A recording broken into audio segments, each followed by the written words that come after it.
పెట్టక్కర్లేదు. దానివల్ల కేంద్ర ప్రభుత్వ సంస్థలకి తప్పులే, లేదా ఆ ఇండస్ట్రీస్కి తప్పులేదు. స్టీల్ ప్లాంట్కి ఇస్తానంటున్నారు, గుడ్, దాన్ని హర్షించవచ్చు.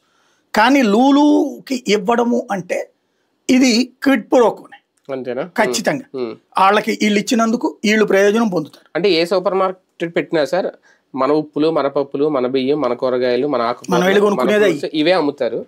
దానివల్ల అంటే ఒకేసారి బల్క్ గా రైతులకైనా ఏమన్నా కలిసి వస్తుందా?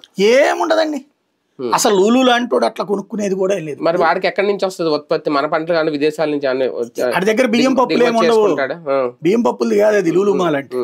ఇప్పుడు ఇవి ఉంటాయి కదా ఎలక్ట్రానిక్ వెరైటీస్, అన్ని అమ్ముతాడు. బియ్యాల పప్పులు అమ్మేది కాదు లూలు మార్కెట్. ఇప్పుడు హైదరాబాద్ లో కూడా ఉంది కదా, అట్లాంటివి కాదు, దానికోసం వెళ్ళి రావడం. ఈవెన్ రిలయన్స్ కూడా మిగతాయి కొనుక్కోవడానికి వెళ్ళినప్పుడు అది కొంటారు.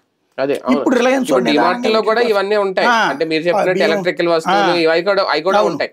కాకపోతే ఒక అతిపెద్ద ఒక సూపర్ మార్కెట్ అనే ఫీలింగ్ అన్ని దొరుకుతాయి అని వెళ్తారు. దుబాయ్ లో నేను చూసాను. ఇప్పుడు వీడి దగ్గర లూలు మార్కెట్ హైదరాబాద్ లో చికెన్లు మటన్లు కూడా అమ్ముతాడు, రెడీ టు ఈట్ కూడా ఉంటాయి. అక్కడ దుబాయ్ టైప్ కాదు, అన్నీ ఉంటాయి. ఇప్పుడు ఈ పప్పులు ఉప్పులు అంటే ప్రతిదీ, ఇంకా గుండు సూద్ దగ్గర నుంచి ఏదో విమానం వరకు అంటారు చూడండి, అలా విమానాలు ఉండవు కానీ అలా ఉంటది ఒక అతిపెద్ద అంతర్జాతీయ స్థాయి మార్కెట్ అనేది. అంతర్జాతీయం ఏముండదు అంటాను, అందు అంతర్జాతీయం ఏముంటది, మీరు చెప్పినట్టు ఏ విమానాలు హెలికాప్టర్లు పెడతారు అప్పుడు అంతర్జాతీయం.